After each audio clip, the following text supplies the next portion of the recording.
ಎಲ್ರಿಗೂ ನಮಸ್ಕಾರ. ನಾನು ಸಿಎಂ ಶಾಬಾಸ್ ಖಾನ್ ಯಂಗ್ಸ್ಟರ್ ಎಂಪವರ್ಮೆಂಟ್ ಪಾರ್ಟಿಯ ರಾಷ್ಟ್ರೀಯ ಅಧ್ಯಕ್ಷ. ಈ ಬಾರಿ ನಡೆಯಲಿರುವ ಲೋಕಸಭಾ ಚುನಾವಣೆಯಲ್ಲಿ ನಿಮ್ಮ ಶಿವಮೊಗ್ಗ ಡಿಸ್ಟಿಕ್ ಲೋಕಸಭಾ ಅಭ್ಯರ್ಥಿಯಾಗಿ ನಿಮ್ಮ ಮುಂದೆ ಮೊಹಮ್ಮದ್ ಯೂಸುಫ್ ಖಾನ್ ಸೀರಿಯಲ್ ನಂಬರ್ 6 ಮೈಕಿನ ಗುರುತಿನಲ್ಲಿ ನಿಮ್ಮ ಮನೆ ಮಗ ಮೊಹಮ್ಮದ್ ಯೂಸುಫ್ ಖಾನ್ ಅವರು ನಿಂತಿದ್ದಾರೆ. ನೀವೆಲ್ಲರೂ ಕೂಡ ಇವರನ್ನ ಬಹುಮತದಿಂದ ಗೆಲ್ಲಿಸಬೇಕು, ಹಾಗೆ ನಿಮ್ಮ ಆಶೀರ್ವಾದವನ್ನು ಮಾಡಬೇಕು ಅಂತ ತಮ್ಮಲ್ಲಿ ಕೇಳ್ಕೊತೀನಿ. ಈ ಬಾರಿ ಚುನಾವಣೆಯಲ್ಲಿ ನಾವು ಲೋಕತಂತ್ರವನ್ನು ಉಳಿಸಬೇಕಾಗಿದೆ, ನಮ್ಮ ಸಂವಿಧಾನವನ್ನು ಉಳಿಸಬೇಕಾಗಿದೆ. ದೇಶದಲ್ಲಿ ನಡೆಯಲಿರುವ ಸಂವಿಧಾನ ವಿರೋಧಿ ಪಕ್ಷಗಳನ್ನ ತೆಗೆದಿ ನಾವು ಸಂವಿಧಾನ ರಕ್ಷಣೆ ಮಾಡುವಂತ ಪಕ್ಷಗಳನ್ನು ತರುವಂತ ಅವಕಾಶ ನೀವು ಒಂದು ಸತಿ ಮಾಡಿಕೊಡಿ ಅಂತ ತಮ್ಮಲ್ಲಿ ಕೇಳ್ಕೊತಾ ಇದ್ದೀವಿ.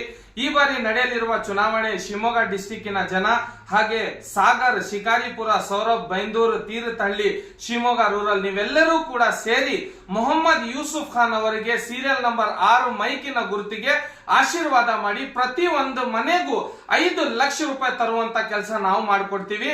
ನಮ್ಮ ಯಂಗ್ಸ್ಟರ್ ಗ್ಯಾರಂಟಿ ಪ್ರಕಾರ ಪ್ರತಿ ಒಂದು ಮನೆಗೂ 5 ಲಕ್ಷ ರೂಪಾಯಿ ನಾವು ತಂದ್ಕೊಡ್ತೀವಿ. 2 ಲಕ್ಷ ರೂಪಾಯಿ ಗಂಟ ನಿಮ್ಮ ಮಕ್ಕಳಿಗೆ ಭವಿಷ್ಯಕ್ಕೋಸ್ಕರ, ವಿದ್ಯಾಭ್ಯಾಸಕ್ಕೋಸ್ಕರ ನಾವು 2 ಲಕ್ಷ ರೂಪಾಯಿ ತಂದ್ಕೊಡ್ತೀವಿ. ಹಾಗೆ ಪ್ರತಿ ಒಂದು ಮಹಿಳೆಗೆ, ಹಾಗೆ ಪ್ರತಿ ಓಲ್ಡ್ ಏಜ್ ಆಗಿರೋರಿಗೆ, ವಿಡೋಸ್ಗೆ, ಆಮೇಲೆ factory worker, auto driver, car driver, labour work ಮಾಡುವಂತವ್ರಿಗೆ ಪ್ರತಿ ತಿಂಗಳು 5,000 ರೂಪಾಯಿಯನ್ನು ತಂದು ಕೊಡ್ತೀವಿ.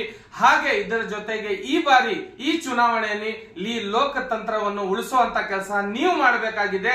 ಯಾವುದೇ ಪಕ್ಷ ವಿಪಕ್ಷ ನೋಡದೆ ನಿಮ್ಮ ಮಕ್ಕಳ ಭವಿಷ್ಯಕ್ಕೋಸ್ಕರ ನೀವು ನಮ್ಮ ಆಸಿಫ್ ಖಾನ್ ಅವರನ್ನ, ನೀವು ಮೊಹಮ್ಮದ್ ಯೂಸುಫ್ ಖಾನ್ ಅವರು, ಆಸಿಫ್ ಅಂತ ನೀವು ಏನು ಗುರುತಿಸ್ತೀರಾ ಅವ್ರಿಗೆ, ನೀವು ಮೊಹಮ್ಮದ್ ಯೂಸುಫ್ ಖಾನ್ ಸೀರಿಯಲ್ ನಂಬರ್ 6 ಮೈಕಿನ ಗುರುತಿಗೆ ನಿಮ್ಮ ಮತವನ್ನು ಕೊಟ್ಟಿ ಈ ಬಾರಿ ಆಶೀರ್ವಾದ ಮಾಡಬೇಕು ಅಂತ ಕೇಳ್ಕೊಂತೀನಿ. ಈ ಬಾರಿ ಚುನಾವಣೆಯಲ್ಲಿ ಶಿವಮೊಗ್ಗದ ಜನ ಸೇರಿ ನೀವೆಲ್ಲರೂ ಕೂಡ ನಮ್ಮನ್ನ ಆಶೀರ್ವಾದಿಸಿ, ಹಾಗೇನೆ ನಮ್ಮನ್ನ ಬೆಂಬಲಿಸಿ. ಯಾವ ರೀತಿ ಪ್ರತಿಯೊಂದು ತಾಲೂಕುಗಳಲ್ಲಿ ನೀವು ಶಿವಮೊಗ್ಗ ರೂರಲ್, ಭದ್ರಾವತಿ, ತೀರ್ಥಹಳ್ಳಿ, ಶಿಕಾರಿಪುರ, ಸೊರಬ್, ಸಾಗರ್, ಬೈಂದೂರಲ್ಲಿ ಎಲ್ಲಾ ತಾಲೂಕುಗಳಲ್ಲಿ ನಮ್ಮನ್ನ ಯುವಕರು ಹಾಗೂ ಮಹಿಳೆಯರು ಯಾವ ರೀತಿ ಆಶೀರ್ವಾದ ಮಾಡ್ತಾ ಇದ್ದಾರೆ, ಸಪೋರ್ಟ್ ಮಾಡ್ತಾ ಇದ್ದಾರೆ, ಇದೇ ರೀತಿಯ ನೀವು ಸೀರಿಯಲ್ ನಂಬರ್ 6ಕ್ಕೆ ನಿಮ್ಮ ಮತವನ್ನು ಕೊಟ್ಟಿ ಈ ಬಾರಿ ನಡೆಯಲಿರುವ ಚುನಾವಣೆಯಲ್ಲಿ ನೀವು ಬಹುಮತದಿಂದ ಗೆಲ್ಲಿಸ್ಕೊಡಿ ನಮ್ಮ ಅಭ್ಯರ್ಥಿಗೆ. ಹಾಗೆ ನಿಮ್ಮ ಮನೆ ಮಗ ಆಗಿ ಅವರು ಕೆಲಸ ಮಾಡುವ ಒಂದು ಅವಕಾಶ ತಂದ್ಕೊಡಿ. ಇದೇ ರೀತಿ ಸಂವಿಧಾನ ಉಳಿಸುವಂತ ಕೆಲಸ ಮಾಡೋಣ, ಈ ದೇಶದಲ್ಲಿ ಲೋಕತಂತ್ರವನ್ನು ಉಳಿಸುವಂತ ಕೆಲಸ ಮಾಡೋಣ. ಈ ಬಾರಿ ಚುನಾವಣೆಯಲ್ಲಿ ನೀವೆಲ್ಲರೂ ಸೇರಿ ನಮ್ಮನ್ನ ಆಶೀರ್ವಾದ ಮಾಡಿ ಅಂತ ಕೇಳ್ಕೊಂತೀನಿ. ಧನ್ಯವಾದಗಳು.